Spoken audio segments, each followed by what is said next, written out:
지난 주간에도 월요일부터 금요일 아침 새벽까지 성남노예 교육자 수양회로 캄보디아를 처음으로 이렇게 방문하고 선교지로 또 유적지로 이렇게 들려왔습니다. 신문이나 방송을 통해서는 캄보디아에 관해서 과거에 들은 바가 있고 하지만은 또 현장에서 보면서 새롭게 많은 것을 느끼는 부분들이 있었습니다. 킬링필드로 흔히 영화를 통해서 많이 알려지고 또 세계적인 비참한 학살극으로 이렇게 많이 알려져 있지만 캄보디아가 보니까 우리나라와 흡사한 부분도 없잖아요. 1950년대 우리가 6.25를 겪고 치르고 새 출발하듯이 거기도 50년대 프랑스로부터 독립을 하고 그 나름대로 새롭게 출발해가는 그런 이쁜 민주국가입니다. 왕은 있어도 일본이나 영국처럼 실제 통치자가 아니고 명목상의 상징적인 왕이고 실제 정치는 우리처럼 민주국가입니다. 그런데 우리는 6.25를 거치면서 반쪽이지만은 그래도 나만의 민주국가를 세우고 오늘날 그래도 세계적인 모든 이제 나라들이 부러워할 만큼 정치 발전과 경제 발전과 사회문화 모든 면에 두각을 나타내면서 특히 우리 신앙적으로 보면 오늘날 유일한 초강대국인 미국의 다음 가는 선교의 사역을 감당하는 선교대국으로 발돋움을 하고 또 실제로 선교 현장에 어디든지 가면 숫자나 재정은 미국이 크지만 한국의 교회나 선교사하고는 비교가 안 될 만큼 두드러지게 한국의 선교가 어디를 가나 미국 선교에 앞서서 열매를 훨씬 잘 맺고 환영을 받고 있는 것도 사실입니다. 오늘도 이렇게 맑은 날씨에 들어오면서 보셨겠지만 푸른 녹음에 짙은 환경에 빨간 장미가 피우고 이 좋은 환경 속에서 자유롭게 예배를 드린다. 우리 마음을 하나님께 드리고 하나님의 음성에 귀를 기울일 수 있는 여건만 해도 얼마나 감사한 일인지 모릅니다. 거기는 50년대 해방을 맞았지만 혼란한 와중 속에 불과 한 30년 전 1955년 75년에서 79년 약 5년 사이에 공산정권이 들어서서 우리도 6.25 때 패전해가지고 남북한이 공산정권으로 통일됐다면 똑같은 캄보디아와 비슷한 상황이 벌어지지 않았나. 소련에서부터 시작해서 공산혁명이 가는 곳마다 무자비한 학살극이 벌어지면 세계 역사가 다 아는 일입니다. 자식이 부모를 죽이고 부모가 자식을 죽이고 형제를 죽이고 그저 공산 이념 하나 앞세워가지고 인면수심 짐승 같은 그런 일을 서슴없이 저지르는 공산혁명의 지난 역사 그야말로 피비린내 나는 역사입니다.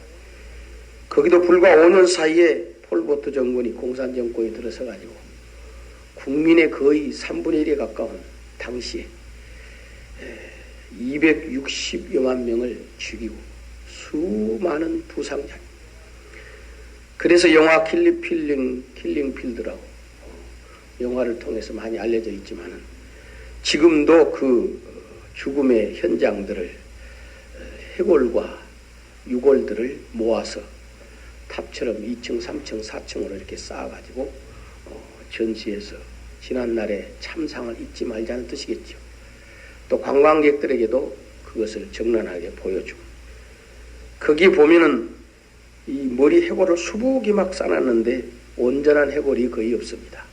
총알이 아깝다고 전부 망치로 치고 창으로 찌르고 때리고 해서 전부 구멍이 나 있고 이렇게 부분적으로 부서져 있고 그때 그 죽을 때의 참사이.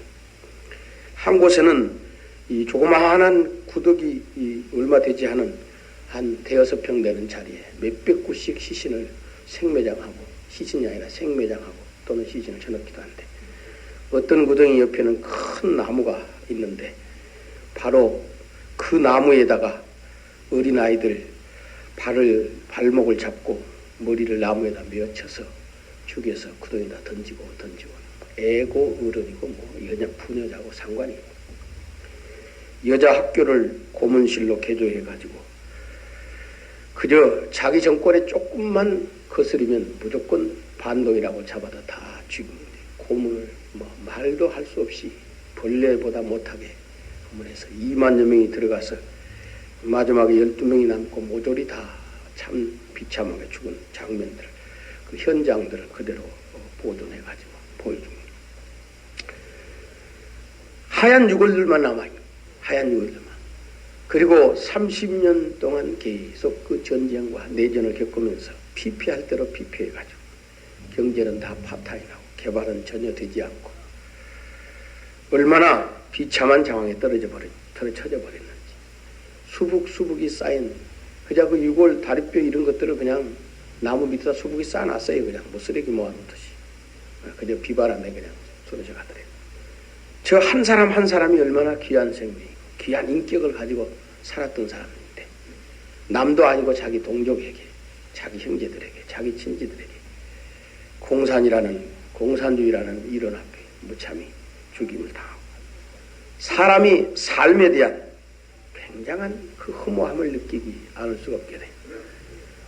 특히 근래에 관광지로 문이 열린 이유는, 관광국으로 문이 열린 이유는 약 460년 동안 감춰져 있던 앙코르 사원들이 이렇게 다시 발견이 돼가지고, 외국 사람에 의해서 발견이 돼가지고 그 유적이 유네스코에 아예 그냥 이제 등록이 될 정도로 대단한 그런 유적으로 인공으로 만든 돌을 가지고 큰 사원들과 그 안에서 무수한 그러한 그 건물들을 전부 일일이 조각하고 문양을 새기고 그림을 그려놓고 전부 하면서 어마어마한 사원들이 근 1000개 가까울 정도로 발견했는데 대표적인 것들을 몇 개 골라서 개방을 해놨는데도 세계가 깜짝 놀랄 만큼 과거 1000년 전 세운 그 사원들이 태국에 의해서 전쟁에 패망하고 버려져서 밀림에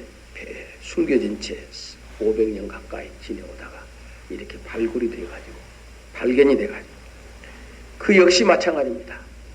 지난 1000년 전 화려했던 역사를 거기서 생생하게 볼 수 있는데 한날 왕조가 쇠퇴하면서 태국에 의해서 멸망하고 숲속에 버려진 채 돌무더기로 폐허가 되어서 1000년의 세월이 잊혀진 그런 모습들. 인류 역사를 전체적으로 보면 그렇습니다. 한때 흥왕한 나라 민족이 세계에 호령하며 영광을 나타내지만 또 사라질 때는 소리 없이 숲속에 버려진 돌무더기 캄보디아의 앙코르 사원처럼 잊혀진 경우도 많고 개인도 성공하고 또 세상의 부와 귀를 소유하고 누리면서 흔히 하는 말로 사극에서 나온 말로 나는 새도 떨어뜨린다는 말 하듯이 큰 소리를 치고 살아도 한 세대가 마감하고 그 한 사람이 한 줌의 흙으로 돌아가고 나면 그 다음 세대에서는 그 다음 세대 자기들의 필요에 따라서 역사에 부각도 시키고 사멸도 시키고 역사의 뒤안길로 조용히 사라져가 버립니다. 그래서 성경에서 말한 대로 베드로전서 1장 24절에 모든 육체는 인간의 모든 육체의 삶은 풀과 같다. 그리고 그 영광은 부귀영화의 그 영광은 풀의 꽃과 같다. 얼마나 풀이 싱싱하고 꽃이 아름답습니까? 그렇지만은 풀은 마릅니다. 꽃은 떨어집니다. 마른 풀 떨어진 꽃은 얼마 안 가서 한 줌의 흙으로 돌아가 버립니다. 흔적도 없이 사라져 버립니다. 그것이 바로 우리 인생의 육신의 삶이라는 겁니다.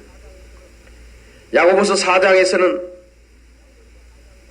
내일 일을 너희가 알지 못한다. 너희 인생이 무엇이냐? 잠깐 보이다가 없어지는 안개니라. 잠깐 보이다 없어지는 안개니라. 여름철에 가끔 안개가 끼는 날 있지 않습니까?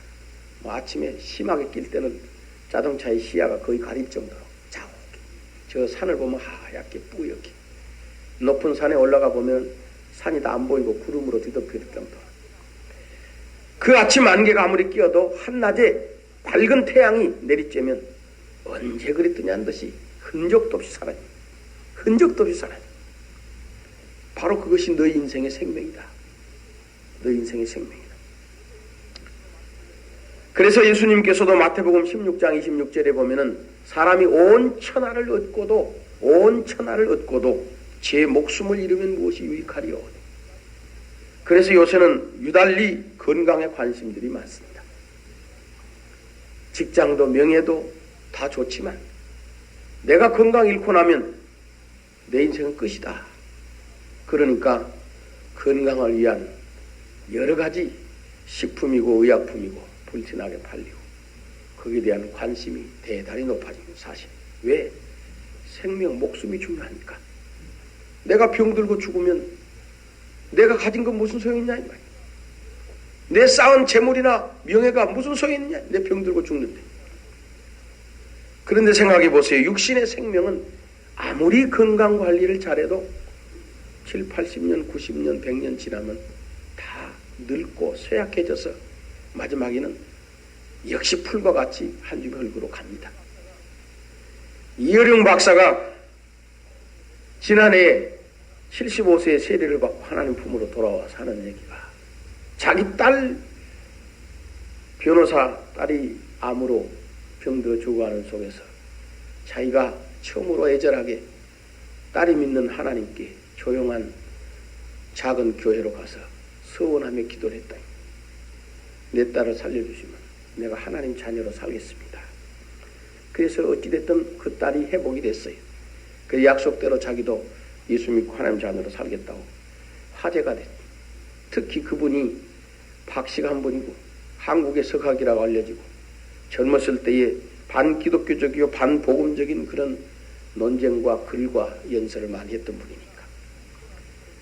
그러나 그러고 나서 하는 말이 내 딸이 하나님 은혜로 살아났지만 그러나 영원히 사는 건 아니다. 언젠가는 죽는다. 참된 기적은 부활이요 영생이다. 예수 안에서 하나님이 약속하신 영원한 생명이다. 영원한 생명이다. 예수 안에서 하나님이 주시는 영원한 생명이 아니라면 육신의 건강도 생명도 때가 되면 필연적으로 떠나게 돼 있다. 그러니 이 땅 위에서 모든 부귀영화 건강 다 챙기고 다 소유했다 해도 예수 없고 하나님이 약속한 생명 영생이 없는 인생은 무엇이 유익하리요? 예수님 말씀대로 무엇을 주고 제 목숨과 바꾸겠느냐? 무엇을 주고 하나님이 약속하신 영생을 바꿀 수 있겠느냐? 오늘 읽은 본문에 잘 말씀해 줬습니다. 너희가 그 은혜를 인하여 믿음으로 말미암아 구원을 얻었나니 이 구원의 핵심은 영생입니다. 구원의 핵심은 영생입니다. 천국의 백성으로 영원히 사는 영생. 그리고 거기에 플러스 되는 것이 이 땅에서의 풍성한 삶을 인도해 주시는 거죠. 하나님의 자녀이기에 죄 많은, 재난이 많고 질병이 많고 고통이 많은, 근심이 많은 세상에서도 때를 따라 위로하시고 때를 따라 우리의 기도를 들으시고 때로는 피할 길을 주시고 우리를 능력 가운데 보호해 주시기도 합니다. 그러나 육신의 복된 삶을 위한 하나님의 도우심은 한계가 있습니다. 육신의 생에 짧은 기한이 있고 아무리 하나님이 도우셔도 이 육신은 필연적으로 세월 따라 쇠약하여 가게 돼 있고 그래서 하나님이 영원하고 온전한 참된 구원은 마지막 천국에서의 영생입니다. 그런데 이 구원을 받았으니 은혜를 인하여 믿음으로 말미암아 구원을 받았으니 이것은 따라서 합시다. 너희에게서 나는 것이 아니요 하나님의 선물이다. 하나님의 선물이다. 온 천하를 주고도 바꿀 수 없는 이 영생의 놀라운 은혜를 우리의 수고와 노력과 대가를 통해서가 아니고 오로지 그리스도의 희생을 통한 하나님의 선물이라는 거예요. 거저 받는 것이 선물이고 사랑으로 받는 것이 선물입니다. 선물이 우리 마음을 기쁘게 하는 이유가 있어요. 돈 치르지 않고 그냥 받으니까 기분 좋지요. 1차적으로. 그러나 그건 약과 더 중요한 기쁨은 그 속에 사랑과 존경과 감사가 들어있다. 그렇기 때문에 선물은 귀한 겁니다. 사실 선물, 웬만한 선물들 그거 돈으로 가지면 그렇게 큰 거는 아니잖아요. 대부분이. 저기 가서 마트에 가서 사면 더 좋은 거 살 수 있고 내 구미에 맞은 거 살 수 있지만 아무리 더 좋은 물건이 있어도 많이 있어도 내가 살 돈이 있어도 선물이 기쁜 것은 그 속에 사랑과 은혜와 감사와 존경이 담겨 있는 건데, 그것도 그냥 웬만한 값의 선물이 아니고 온 천하를 주고도 육신의 생명을 바쳐서도 얻을 수 없는, 무엇과도 비교하고 바꿀 수 없는 가장 귀한 영생을, 천국을 선물로 주셨다니, 우리 성도들이 이것을 깊이 감사할 수 있기를 축원합니다. 캄보디아의 앙코르 사원을 보면은 우리나라에 또 많은 역사 유적지가 있지 않습니까? 한때에 고려시대, 신라시대, 고구려시대, 조선시대, 각 나라마다 국가가 흥왕하고 힘이 있을 때 제왕들이 국가의 명예와 왕의 권위를 나타내느라고 남겨놓은 화려하고 놀라운 유적들이 많이 있습니다. 어디에도 비교할 수 없을 만큼 그 캄보디아 앙코르 사원은 대단해. 그때 왕조들이, 천년전 왕조들이 대단한 부귀영화를 누리고 권세가 대단했습니다. 오이부터 한번 화면을 보여줄 것입니다. 몇 개. 가끔은 느끼지만. 그러나 잠시 잠깐 지나가 버린 거 아닙니까? 그 흥왕했던 제국도 무너지고 나니까 밀림 속에 방치되어서 460년 동안 아무도 몰라. 발견된 다음에는 옛날 옛적에 그랬구나 하는 것을 더듬어 볼 수 있는 흔적에 불과하고, 거기도 무너지어서 군데군데 돌무더기가 되고, 심지어 밀림의 나무들이 뿌리가 막 붙여가지고 그 사원의 담벼락이나 건물들을 그냥 휘감아가지고 무너뜨려 놓고, 그 속에서 뭘 느낍니까? 아무리 부귀영화를 누리는 권세와 명예를 자랑하고 능력을 자랑하고 화려함을 자랑해도 인생은 시들어지면 그걸로 끝나요. 그렇다고 오늘부터 그냥 적당히 될 대로 살아라, 그런 얘기 아닙니다. 하루하루의 삶이 귀중합니다. 귀중하지만은, 그러나 우리에게 영생이 없다면 현재의 삶은 물거품이다 그 말입니다. 참된 영원한 소망을 가지고 오늘의 삶을, 사명을 가지고 보람을 가지고 긍지를 가지고 살아갈 때 참된 행복이 오늘에 주어지고 희망에 넘치는 삶이 될 것이다 그 말입니다. 그러니 하나님께서 그리스도 예수의 희생을 통하여서 온 천하를 주고도 바꿀 수 없는 영원한 생명을 우리에게 오늘 선물로 주신 것입니다. 우리 성도들이 여기에 크게 감사하고 기뻐할 수 있기를 축원합니다. 그리고 그 넘치는 소망을 가지고 우리가 하나님 앞에 오늘 하루하루를 하나님 앞에서 복된 삶을 누리고, 그리고 하나님이 주신 귀한 사명을 감당하면서 이 귀한 복음을 전하고 증거하라고 하는 주님의 주신 비전과 사명을 붙들고 신앙의 가정, 믿음의 가문을 세워가고 믿음의 기업을 세워가고 이 사회, 이 나라와 민족에게 참된 소망을 전하면서 빛되게 살아갈 수 있도록 우리에게 주신 사명을 각자의 위치에서 살아간다면 얼마나 귀한 일이겠습니까? 이걸 다시 한번 우리가 이 복음의 은혜를 누리면서 뒤집어 생각할 필요가 있어요. 사람이 어려움을 지나고 이제는 평안한 자리로 들어서면 지난날의 어려울 때를 잊어버리기가 쉽습니다. 지난날에 비참했던 시절을 잊어버리기가 쉬워요.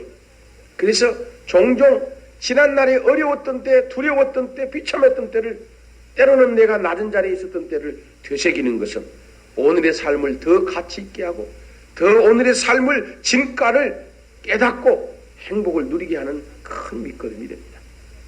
지난날의 어려움이나 환난을 잊어버린 사람은 오늘의 평안을 누릴 만한 그런 마음의 지혜를 놓쳐버립니다. 오히려 더 많은 것을 얻지 못한 것에 불만에 쌓이기가 쉽습니다. 그러나 지난 세월을 생각해보고 어려울 때를 생각해보면 오늘 이 주어진 삶이 얼마나 귀한가를 생각하게 됩니다. 세계 도처에 오늘도 천재지변으로 재난으로 얼마나 고통을 당합니까? 중국은 그나마 어느 정도 개방이 돼서 많이 알려지지만 미얀마는 개방이 되지 않아가지고 그 속에 죽이 끓는지 밥이 끓는지 정부조차도 구호와 이제 돌보는 손길을 놔버릴 정도로 너무너무 비참하던 소식들이 간접적으로 많이 들리는데 세계 도처의 어려움에 처한 상황을 비교해보면 오늘 우리가 사랑하는 가족의 얼굴을 쳐다보며 신앙의 자유를 가지고 내가 살아가는 것만 또 얼마나 감사함을 느끼는지 몰라요. 우리 신앙인들이 하나님의 자녀가 되어 살아갈 때 때때로 하나님의 자녀로 구원받지 못한 상태가 어떤가를 생각해보고 비교해볼 필요가 있어요. 내가 만일 예수를 믿지 않고 하나님을 모르고 영생의 소망이 없이 살아가는 인생이라면 어떻겠는가? 어떻겠는가? 성경은 말합니다. 에베소서 2장 1절에 3절을 보면 하나님을 모르는 이방인을 당해서 허물과 죄로 죽었던 너희다. 허물과 죄로 죽었던 너희다. 죄가 무엇입니까? 하나님을 불신하고 모르는 거예요. 자기중심으로 살아가는 거예요. 거기에는 하나님의 무서운 진노와 심판이 따른다고 성경이 말합니다. 로마서 1장 18절에 하나님의 진노가 불경건과 불의한 그러한 것을 대하여서 하늘로 쫓아 나타날 것이다. 에베소서 2장에서도 마찬가지로 말합니다. 본질상 진노의 자녀다. 하나님을 떠나서 제멋대로 살아가는 거예요. 자기 욕심대로, 자기 자존심대로, 자기 교만대로 살아가면서 때로 삶의 어려운 일이나 환난이 닥치면 하나님께 원망과 불평도 하고 어려운 일 당하면 하늘이 무심하다고 그럽니다. 좋은 일 만나면 내가 잘났다고 큰소리를 칩니다. 얼마나 이기적이고 자만한지 몰라요. 자기 중심을 하다 보니까 사람과 사람 사이에 국가와 국가, 민족과 민족 사이에 다툼과 갈등과 전쟁이 일어납니다. 다 자기가 옳다고 자기가 옳다고 끝없는 전쟁이 가정에서 사회에서 국가에서 민족으로 전쟁이 벌입니다. 다 인간이 죄된 모습입니다. 죄인된 증거입니다. 그래서 로마서 3장 23절에도 보면 모든 사람이 죄를 범하였다. 모든 사람이 죄를 범하였다. 그래서 하나님의 영광이 이르지 못했다. 죄는 필연적으로 하나님의 심판을 종국에 가져온다고 합니다. 히브리서 9장 27절에 사람이 한 번 죽는 것은 정한 것이지만은 그 후에는 심판, 하나님의 심판이 있다. 그 하나님의 심판 앞에서 온전히 설 자는 하나도 없다고 성경이 말합니다. 어느 사람도 다, 어떤 사람도 다 하나님의 공의로운 심판 앞에 털끝만큼도 허물이 없이 온전한 사람은 아무도 없다. 다 심판대 앞에 형벌을 피할 수 없다. 그래서 결론을 분명하게 성경은 결론을 내리고 있습니다. 계시록 20장 15절에 누구든지 생명책에 기록되지 못하는 자는 불못에 지옥에 불못에 던지우리라. 불못에 던지우리라. 하나님께서 예비하신 마지막 영원한 형벌의 처소를 불못이라 지옥이라 표현합니다. 예수님께서 직접 마가복음 9장에 보면 지옥에 관하여 말합니다. 거기에는 구더기도 죽지 않고 사람을 소금으로 소금치듯 하리라. 소금치듯 하리라. 그 불도 꺼지지도 아니하리라. 죽지도 않고 불도 꺼지지도 않고 영원한 고통의 처소라. 그러니 너희 손이 범죄케 한다면 찍어버리고 지옥에 안 가게 해라. 눈이 범죄하면 빼버리고 지옥에 안 가게 해라. 그렇게 지옥은 두려운 것이다.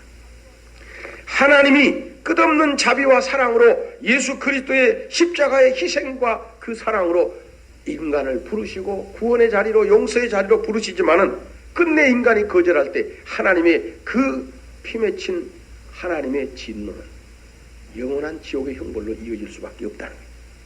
그러니 하나님을 떠나 산 인생, 우리가 만일 예수를 모르고 하나님을 모르고 사는 인생이 되었다면 우리 앞에 다가올 현실은 얼마나 두렵고 두려운 일인지 모릅니다.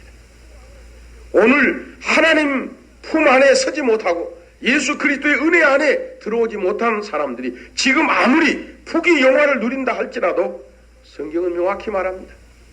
하나님 앞에 온전히 설 자가 아무도 없으니 하나님의 영광에 설 자가 아무도 없으니 그 죄를 따라 심판을 받고 형벌을 면치 못한 예수 그리스도를 통한 생명책에 기록되지 못한 자는 다 불못에 던져지리라. 하나님의 준엄한 선언입니다.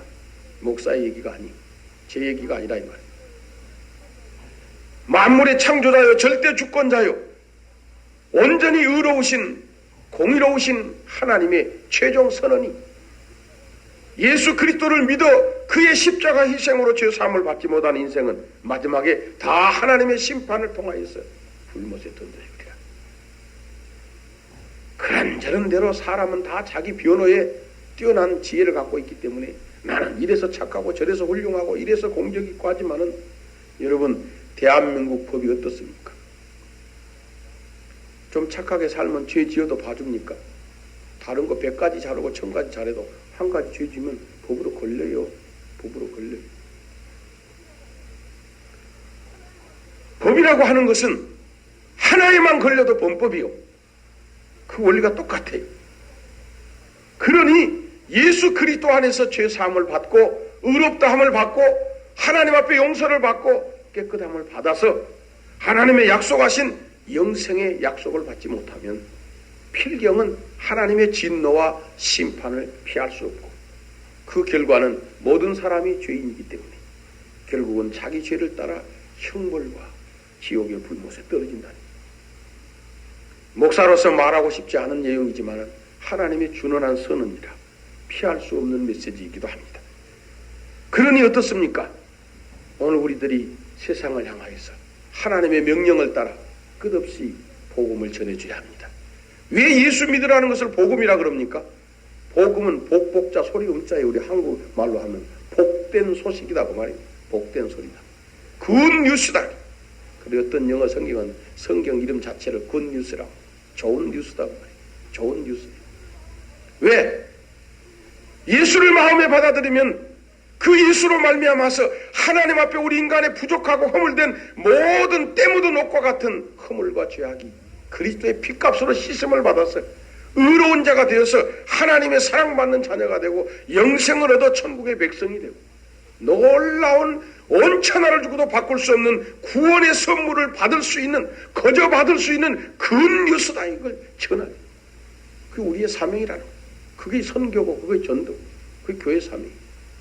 그걸 어디 가서 뭐 다 만사 제껴놓고 캄보디아로 가랍니까? 물론 캄보디아 하니까 어려운 상황에서도 우리 합동적 교단 GMS 파송 선교사만 한 31가정이 가 있더라.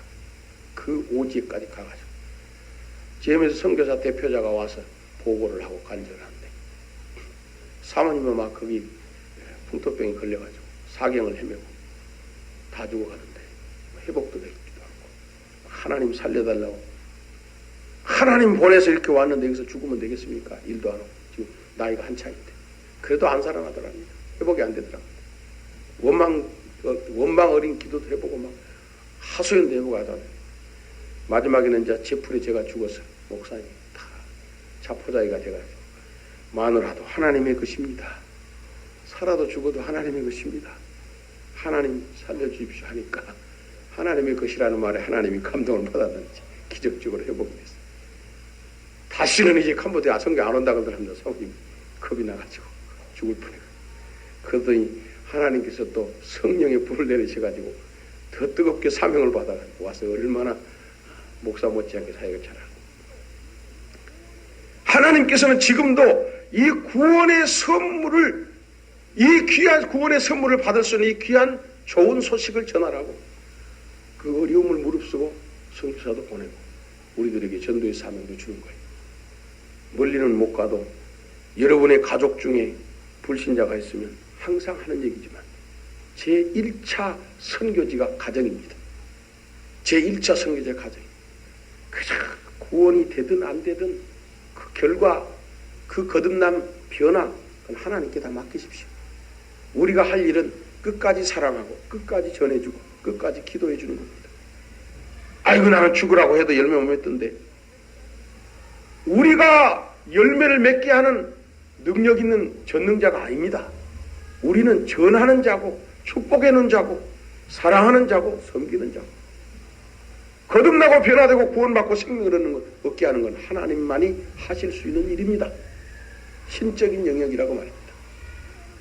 그분이 구원을 받든 안 받든 전하는 자는 전하는 것으로 상을 받게 돼 있어요. 축복하는 자는 축복하는 것으로 하나님 앞에 복을 받게 돼 있어요. 섬기는 자는 섬기는 것으로 복을 받게 되는 줄로 믿습니다. 하나님 역할 대신하려고 하면 낙심입니다. 그래서 종종 하는 얘기 우리 송기룡 목사님 가정사역하면서 남편 사랑 교재를 쓰면서 아예 타이틀 하나님 내 남편 사랑할래요. 그럼 누구는 사랑 안 했나? 그런데 막상 교육을 하고 상담해 보면은 항상 정반대 형상이라는 거예요. 99%가. 왜냐? 우리 남편은 안 변해요. 우리 마누라는 안 변해요. 내가 그렇게 애를 먹입니다. 그래서 하나님은 아마 그러실 거라는 거예요. 변화는 내 몫이다. 내가 변화시킬 테니까 거긴 타치하지 말고 너는 사랑만 해라.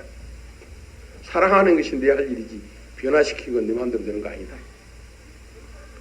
오늘 우리들이 그 결과에 연연하지 말고 하나님 말씀대로 구원을, 천하보다 귀한 구원을 거저 받는 선물을 받는 이 귀한 소식을, 아름다운 소식을 전하라. 그것이 너의 사명이고 복받는 일이고 하나님 앞에서 영원히 상받는 일이다. 우리의 가정을 통해서, 사업을 통해서, 돈을 가지고, 재능을 가지고, 명예를 가지고 우리 모든 삶의 마지막 초점은 거기에다 맞춰야 합니다. 그것이 이 땅에 사는 동안에 하나님의 사랑을 받고 복을 받고 상을 받을 수 있는 가장 큰 감추인 보화와 같은 가치입니다. 우리 성도들의 삶의 가장 큰 가치의 핵심은 복음입니다. 그 예수 그리스도의 복음을 통해서 우리가 구원의 선물을 받았고 이 받은 구원의 선물을, 소식을 전하는 것이 우리의 삶의 가장 핵심 가치, 거기에 동참하는 것이 우리가 하나님 앞에 가장 가치 있는 삶을 사는 길인 줄로 믿습니다. 그래서 성경에서는 찬양하고 노래합니다. 로마서 10장 15절에 아름답도다 좋은 소식을 전하는 자들의 발이여. 아름답도다 좋은 소식을 전하는 자들의 발이여. 꽃이나 풀이나 뭐가 얼마나 아름답습니까? 교회들의 장미꽃이 얼마나 아름다워요. 성경에 아름답도다 장미꽃이여 그러고 안 써있고 아름답도다 좋은 소식을 전하는 자들의 발이여. 소식은 온 천하를 주고도 바꿀 수 없는 영원한 생명을 선물로 받을 수 있는 이 아름다운 소식을 전하는 자들의 발걸음이여 얼마나 아름다운가, 얼마나 아름다운가. 이사야서 40장 9절에 보면은 아름다운 소식을 전하는 자여 너는 높은 산에 오르라. 아름다운 소식을 전하는 자 너희는 힘써 소리를 높이라. 높은 자리에 오르라. 우리 성도님들 출세하십시오. 돈도 많이 버십시오. 성공하십시오. 높은 산에 오르라 그랬어요. 할 수 있는데 높은 산에 오르십시오. 그 남보다 잘났다고 남보다 더 큰 소리 치기 위해서 오르라는 게 아니요. 이 아름다운 소식을 전하기 위해서야 말입니다. 이 아름다운 소식을 전하기 위해서 건강도 하시고 돈도 많이 버시고 공부도 많이 하시고 출세도 하시고 성공도 하시기 바랍니다. 세상 사람들의 욕심처럼 다 더 높은 곳에 가가지고 내가 떵떵거리고 한번 살아보리라. 그랬다가는 그리스도인들은 매맞습니다. 그러나 할 수 있는 대로 이 아름다운 소식을 전하기 위해서 하나님이 나를 높은 자리에 세우시면 내가 그 일을 더 효과적으로 감당하겠습니다 하면 하나님이 세워줄 줄로 믿습니다. 그런 의미에서 자녀들의 장래를 축복하시기 바랍니다. 자녀들이 더 성공하고 더 잘되기를 축복해 주시기를 축원합니다. 그 자녀들이 높은 자리에서 더 많은 사람이 들을 수 있도록 더 효과적으로 복음, 아름다운 소식을 전하게 될 줄로 믿습니다. 이사야서 52장 7절을 보면은 더 감격스럽게 표현합니다. 좋은 소식을 전하는 자의 산을 넘는 발이 어찌 그리 아름다운고, 어찌 그리 아름다운고. 지난 주일에도 피대의 축제를 통해서 또 금년에 들어서도 간간히 새로운 가족을 또 새로운 이제 전도를 받아 구원받을 분들을 인도해서 하나님 앞에, 교회 앞에 인도한 분들이 계십니다.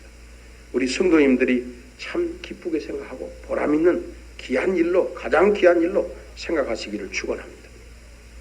더 나아가서 오늘 이렇게 예수를 믿고 구원받은 성도들에게 영원한 생명과 더불어 천국의 소망과 더불어 우리의 현실의 삶에 풍성한 약속을 주고 있습니다. 기왕에 먼저 믿은 우리 성도들은 늘 이 약속을 마음에 되새기면서 할 수 있는 대로 하나님이 언약하신 풍성한 삶을 누리시기를 바랍니다. 인간은 필연 본질적으로 본성적으로 자기중심이기 때문에 내가 맛을 봐야 맛있다고, 내가 누려봐야 그렇구나, 그러기 전에는 잘 동의를 잘 안 합니다. 잘 마음에 안 움직여. 그래서 백문이 불여일견이란 말이 있어요. 한번 보고 직접 맛보고 느껴봐야.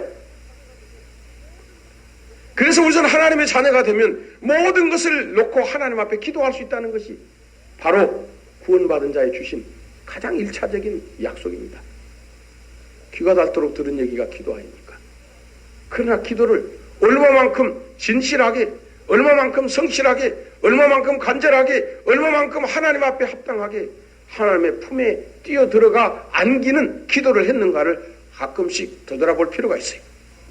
바쁜 생활에 쫓기다 보니까 일 저 일 하다 보니까 기도는 한다고 해도 건성으로 많이 하고, 그냥 어려움이 생기면 거기에 매달려서 그 일에 매달려서 눈물 콧물 흘리지만 하나님 앞에서는 정작 눈물 흘려보지 못하고 갖고 건성으로 겁주러 나가는, 그러다 보니까 하나님이 구원받은 백성들이 주신 풍성한 언약을 자연히 소홀히 하게 되고, 엉뚱한 데서 마른 샘을 파듯이 엉뚱한 데서 세상의 위로를 구하고 도움을 청하는 결과가 되고 맙니다. 그러나 우리는 이제 하나님의 자녀가 됐어요. 천국의 백성이 됐어요. 만물의 주인이신 하나님 앞에 여러분의 모든 염려와 근심과 고민과 두려움을 내어놓을 자격이 있습니다. 특권이 있습니다. 받아주신다고 했습니다. 하나님 앞에 아무것도 염려하지 말고 내어놓으시기를 바랍니다. 빌립보 4장 6절의 말씀. 그렇지 못했다면 하나님 죄송합니다. 내가 하나님의 자녀가 된 이후에도 내 마음대로 살았습니다. 내 뜻대로 살았습니다. 회개하고 이제 내가 주의 품에 안깁니다. 주의 품에 나아갑니다. 두 손 들고 나갑니다. 우리 마음을 들여 기도해 보십시오. 반드시 하나님이 좋은 은혜를 주십니다. 어떤 것은 즉각적으로, 어떤 것은 긴 세월 동안 우리를 기도하게 하지만은, 그러나 어느 것 하나도 하나님 앞에는 거짓된 약속이 없다는 것을 분명히 알아야 합니다. 하나님 보시기에 가장 좋은 시기와 방법과 내용을 따라 반드시 응답하실 줄로 믿습니다. 또 한 가지 핵심적인 것은 하나님 말씀대로 따르라. 성경 말씀대로 따르면 하나님이 그 말씀에 약속한 대로 이룬다니. 때가 되면 이룬다. 그래서 환경이 변해도, 사람이 변해도 하나님의 변치 않은 언약의 말씀을 따라, 성경 말씀을 따라 중심을 가지고 굳건히 서서 나아가시기를 바랍니다.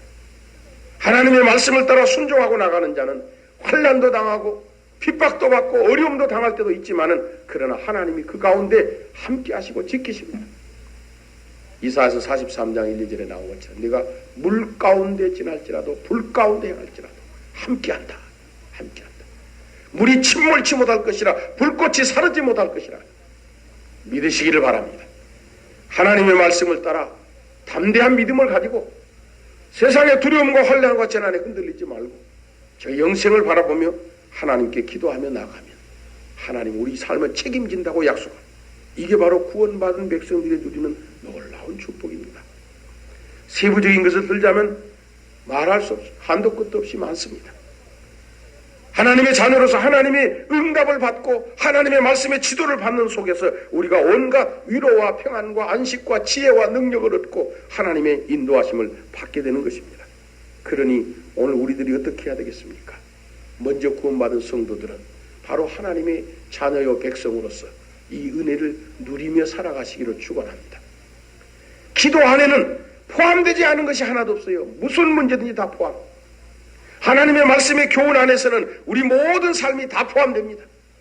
말씀 따로 생활 따로가 아닙니다.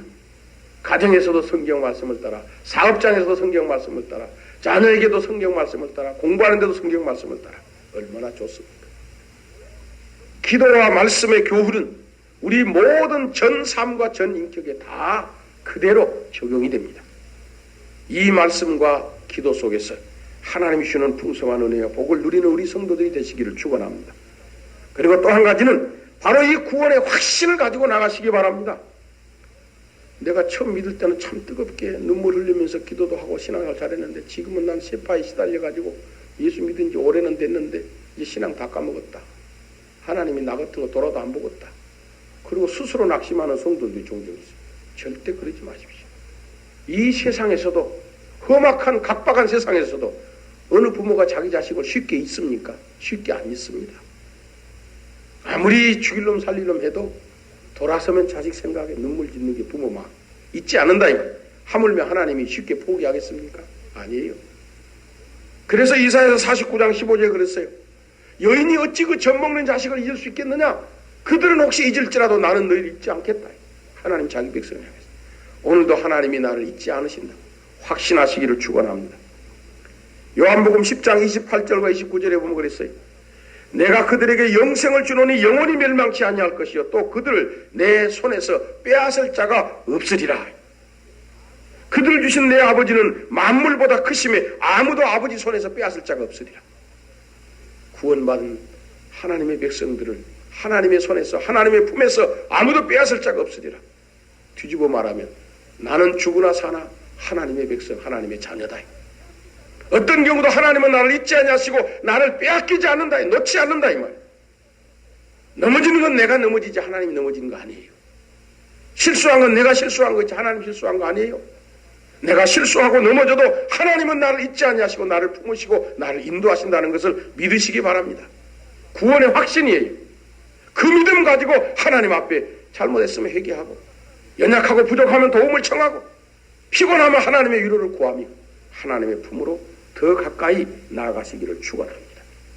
오늘 이 놀라운 역사를 우리 성도들이 확신하고 누리고 그리고 가정과 이웃에서 전하며 살아가시기를 축원합니다. 통성으로 한번 기도합시다.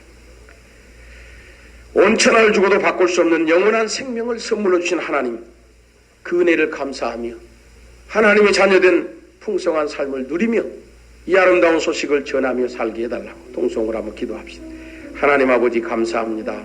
부족한 저희들을 사랑하셔서 하나님의 자녀된 구원의 선물을 거저 주시고 우리 주 예수 그리스도로 말미암아서 하나님 앞에 이 놀라운 구원을 선물로 받게 하신 하나님 감사를 드립니다.